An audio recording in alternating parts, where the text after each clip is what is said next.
من دەستپێکی خواست بزانم ئەمریکا بریارێک دایە و هەسەدێ چەکان دەینە بکەوە ناوە ئارتێشا سووریێ یعنی سەرۆکی ئەمریکا دۆنالد ترامپ بریارێکە وی ڕەنگیستاندیە. لنشرح قليلا ما يجري من موقع المراقبة هنا بواشنطن، لأن المنطقة تتساءل، حلفاء أمريكا يتساءلون، وحتى أخصام أمريكا يتساءلون ماذا يجري، ما هي السياسة الأمريكية حاليا.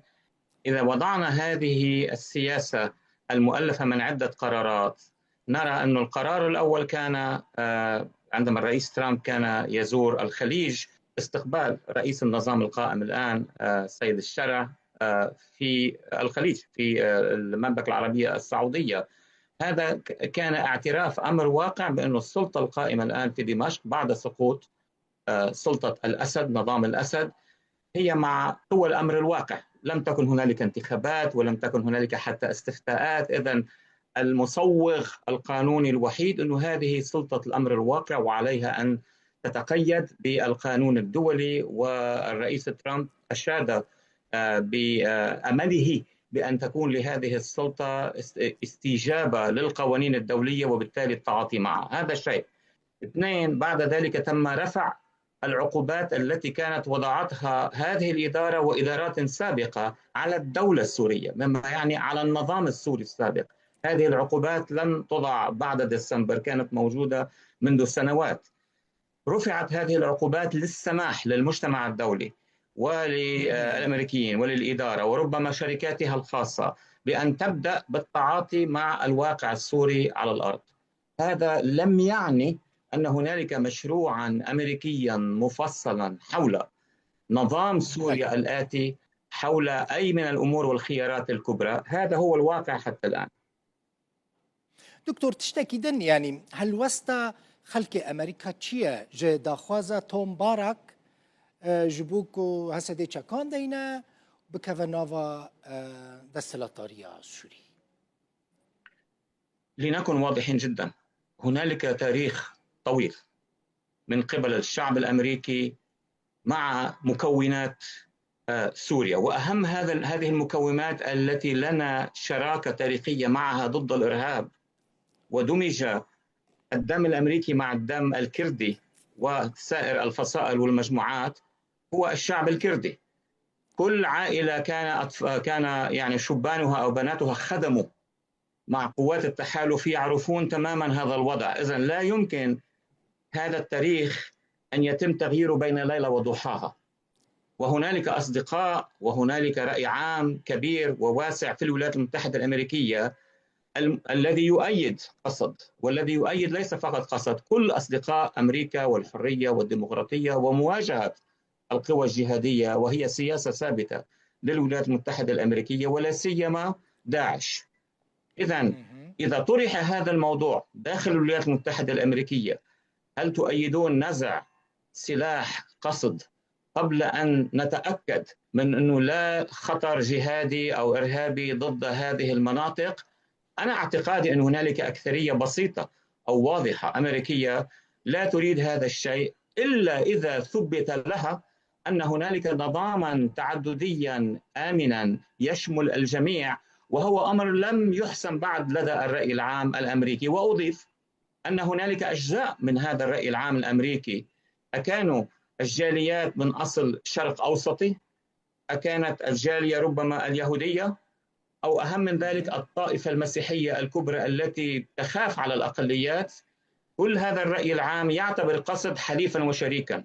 إذا كان هنالك من تغييرات لتحصل في دولة سورية جديدة ينظر بالموضوع، ولكنني لم أسمع هذا النقاش لا في الإعلام ولا في الكونغرس. إذن على أمريكا أن يكون لها نقاش كبير قبل أن يقال أن أمريكا قد اختارت هذا المشروع أو ذاك.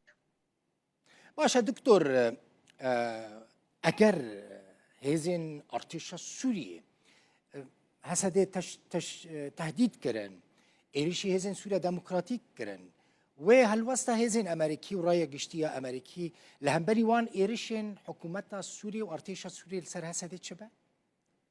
القوات الأمريكية طبعا تأخذ أوامرها من الإدارة ومن رئيس البلاد.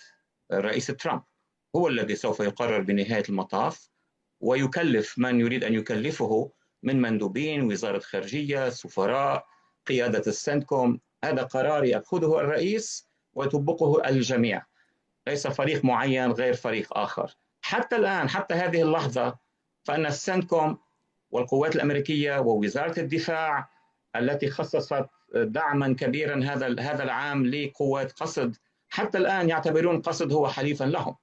ولا أرى أن هنالك عقد تحالف مع أي طرف آخر عسكري، حتى مع النظام، ولو كان هنالك انفتاحا سياسيا.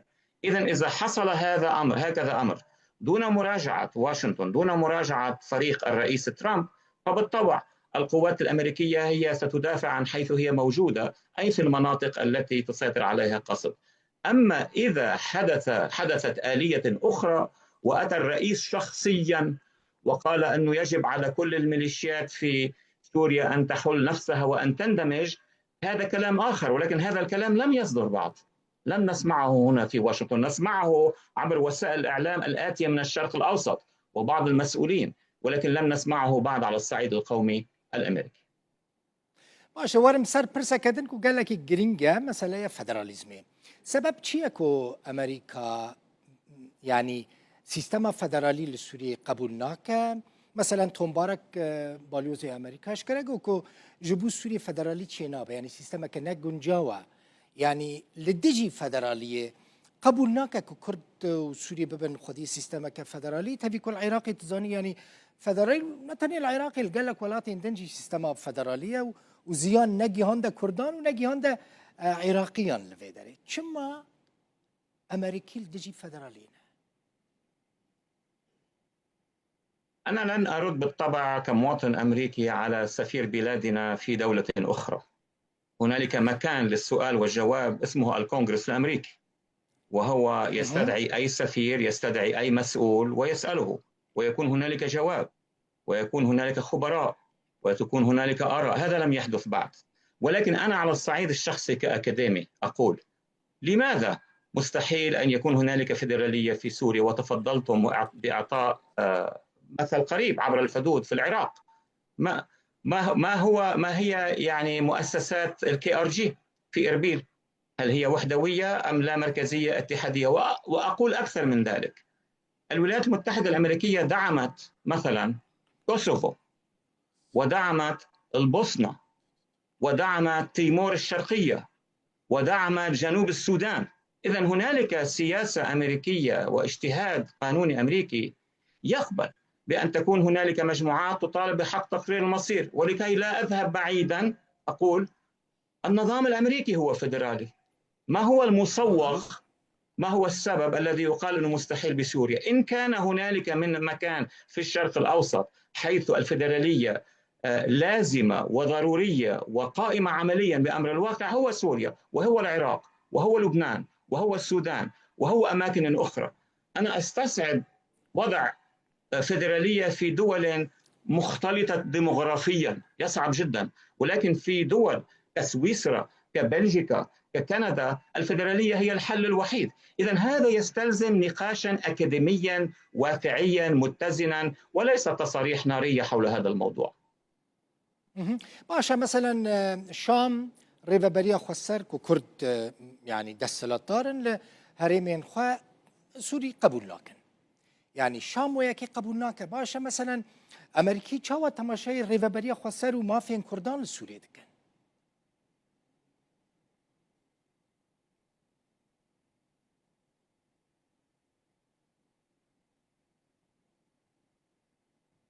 طبعا هنالك صيغ متعددة لكل دور. الفيدرالية ليست قالبا يطبق في كل مكان، قالب شوكولا أو بوظة، هو عمليا قالب أو منصة للتفاهم.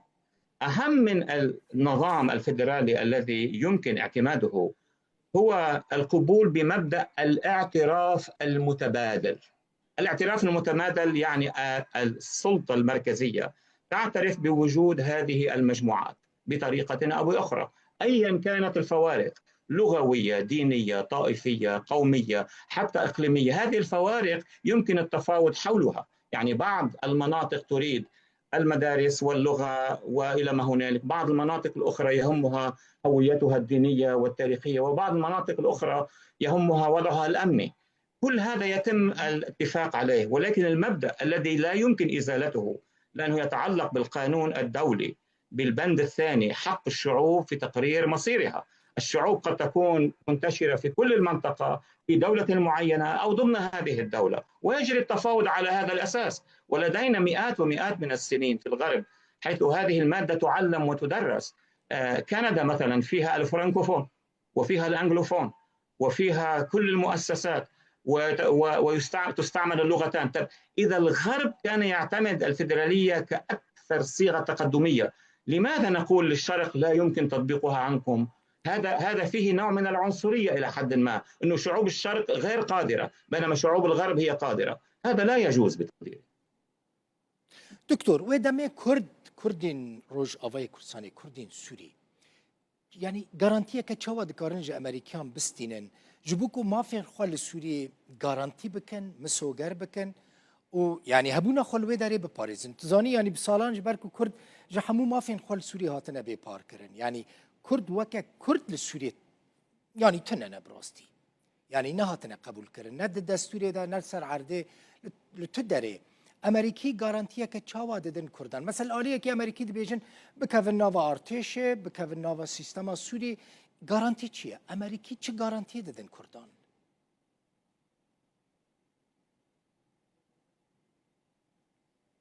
أنا باعتقادي ما هو ناقص وغير موجود الآن هو إرادة إما إقليمية إما دولية، إما إقليمية دولية تقول لكل المكونات داخل سوريا إما أن تتفاهموا بين بعضكم، ويبدو أنه حتى الآن ليس هنالك تفاهم على هذا الموضوع. هنالك بعض الأطراف السلطة المركزية تريد إقامة دولة وحدوية لها عقيدة معينة، ولكن في الدول التعددية لا يمكن هذا الفرض. حصل هذا في السودان، حصل هذا في السودان لعشرات السنين وحروب أهلية، وكانت نتيجته حق تقرير المصير لجنوب السودان وبات دولة، والدولتان الآن تتعاطيان مع بعضهما البعض اقتصاديا وسياسيا بشكل طبيعي. هذا أقصى ما جرى في تشيكوسلوفاكيا. اتفق الطرفان أن يؤلفا جمهوريتين مختلفتين. في بلجيكا اتفقوا على أن تكون جمهورية واحدة ولكن بأقاليم مختلفة. هذا الموضوع لا يمكن أن يتم إصلاحه إلا بتدخل دولي يساعد وليس يفرض، لا يفرض، يساعد هذه الأطراف على حوار. بالنسبة لي الضمانات هي في النفوس قبل النصوص.